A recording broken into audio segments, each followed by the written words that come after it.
বাংলাদেশের হোটেলগুলোতে সন্ধ্যা হলেই এরকম কিছু টিকিয়া কাবাব বিক্রি করা হয়, যেটা কিন্তু পরোটা অথবা নানের সাথে খেতে অসাধারণ লাগে।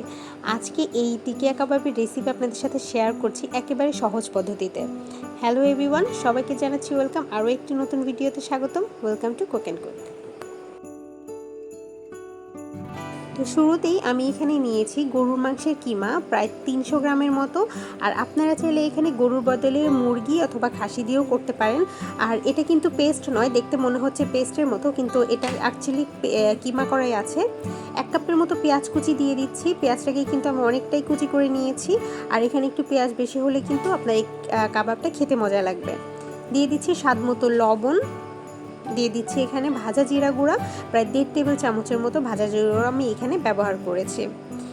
আর দিয়ে দিচ্ছি আমি 1 চা চামচের মতো মরিচের গুঁড়া। আপনারা আপনাদের পছন্দ অনুযায়ী ঝাল কম বেশি করে নিতে পারবেন।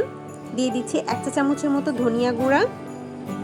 আর এখানে দিয়ে দিচ্ছি একটা স্পেশাল গরম মশলার গুঁড়া, যেটা কিন্তু অলরেডি এই রেসিপিটা আমাদের চ্যানেলে শেয়ার করা আছে, আপনারা গিয়ে দেখে আসতে পারেন।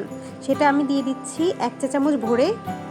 আর এখানে দিয়ে দিচ্ছি আমি আদা রসুন বাটা ভরে ভরে আমি 2 চা চামচ আদা রসুন বাটা এখানে দিয়ে দিলাম। পুদিনা পাতা কুচি দিয়ে দিচ্ছি প্রায় 1.5 টেবিল চামচের মতো। আপনারা চাইলে এখানে ধনিয়া পাতা কুচিটাও দিতে পারেন, তবে পুদিনা পাতার কুচিটা দেওয়ার চেষ্টা করবেন, ঘ্রাণটা কিন্তু অনেক বেশি সুন্দর আসে। 3-4টা কাঁচামরিচ কুচি করে দিয়েছি। আর দিয়ে দিচ্ছি 1/4 কাপ এখানে আমি ব্রেড ক্রাম্বস নিয়েছি। আপনারা চাইলে বিস্কুটের গুঁড়া বা যেটা টোস্টের গুঁড়া সেটা এখানে ব্যবহার করতে পারেন। আর দিয়ে দিচ্ছি এখানে 1/4 কাপ বেসন। বেসন যদি না থাকে হাতের কাছে, আপনারা চাইলে এখানে চালের গুঁড়া ব্যবহার করতে পারবেন।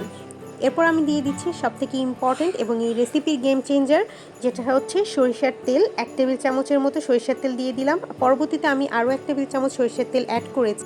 এখানে আমি নিয়েছি 1 টুকরো লেবু, এটাকে পুরোটাই স্কুইজ করে আমি রসটা নিয়ে নিচ্ছি। তো এখানে আমি যে জিনিসটা বলছি, এখানে যা যা আমি দিয়েছি আমার মাংসের যে পরিমাণ সেটার উপরে ডিপেন্ড করে আমি সব কিছু মশলা এখানে দিয়েছি। আপনারা আপনাদের মাংসের পরিমাণ অনুযায়ী আপনাদের সব মশলা এখানে ব্যবহার করবেন। আর এই যে আমি এখন সব কিছু একসাথে খুব ভালো মতো হাত দিয়ে মেখে নিচ্ছি। এখানে আমি আরেকটা জিনিস দিতে ভুলে গিয়েছি, সেটা হচ্ছে ডার্ক সয়া সস। আমি এখানে দিয়ে দিচ্ছি প্রায় 1/2 টেবিল চামচের মতো। আপনারা যদি লাইট সয়া সস থাকে 1 টেবিল চামচ এখানে ব্যবহার করবেন। এবং সব কিছুকে একসাথে খুব ভালো মতো নেড়ে চেড়ে একেবারে মিশিয়ে নিচ্ছি। আর এখানেই খুব ভালো মতো করে এই ম্যারিনেশনটা করবেন। আর এইভাবে ম্যারিনেশন করতে করতে আপনি বুঝতে পারবেন আপনার এখানে আরও কিছুটা ব্রেড ক্রাম্বস যদি প্রয়োজন হয়, তখন আপনারা এখানে আরও 1/4 কাপ ব্রেড ক্রাম্বস এখানে অ্যাড করে দিবেন। এটাকে রেস্টে রেখে দিয়েছিলাম প্রায় 1 ঘন্টার জন্য। 1 ঘন্টা পরে আমি এভাবে হাতে একটু তেল মাখিয়ে নিচ্ছি। এবার এখান থেকে অল্প অল্প করে এই মিশ্রণটা নিয়ে খুব সুন্দর মতো হাতে একটা কাবাবের শেপ দিয়ে তারপর আমি এটাকে একটা বড় কাবাব বানিয়ে নিচ্ছি। এখানে আমি যেহেতু একটু বড় বড় সাইজের করে নিচ্ছি, কারণ এটা চুলায় দেওয়ার পর অলরেডি কিন্তু দেখবেন একটুখানি চিকন হয়ে যায়। তো আমি একটু মোটা করে এভাবে একটা বড় সাইজের শেপ দিয়ে কাবাবগুলো বানিয়ে নিলাম। তো ব্যাস হয়ে গেল আমার সবগুলো কাবাব এবার বানিয়ে নিচ্ছি। তো এখানে এভাবে করে আপনারা কাবাব বানিয়ে এটাকে এভাবে ডিপ ফ্রিজে রেখে দিতে পারেন। এরপরে যখন এটা বরফ হয়ে আসবে, একটা এয়ারটাইট বক্সে করে এটাকে রেখে অনেক দিন পর্যন্ত সংরক্ষণ করে এটা খেতে পারবেন। পোলাও, মাংস, নান অথবা বিরিয়ানি সব কিছুর সাথেই কিন্তু খুব ভালো লাগে খেতে। তো চুলায় অলরেডি এখানে তেল বসিয়ে দিয়েছি। তেলটা যখন গরম হয়ে আসবে তখন আমি এখানে একটা একটা করে কাবাব ভেজে নিচ্ছি। কাবাবের যে তেলটা আছে সেটা কিন্তু দেখতেই পাচ্ছেন, একেবারে কাবাবের গা ছোঁয়ার সাথে এরকম থাকবে তেলটা। খুব বেশি ডুবো তেলে আমি এটা ভাজবো না, কারণ এখানে এটা যেহেতু গরুর মাংস, এখান থেকে অলরেডি কিন্তু আরও তেল বের হবে। তো এভাবে সবগুলো কাবাব দিয়ে আমি একেবারে মিডিয়াম আঁচে একটু সময় নিয়ে আমি এই কাবাবগুলো ভেজে নিচ্ছি।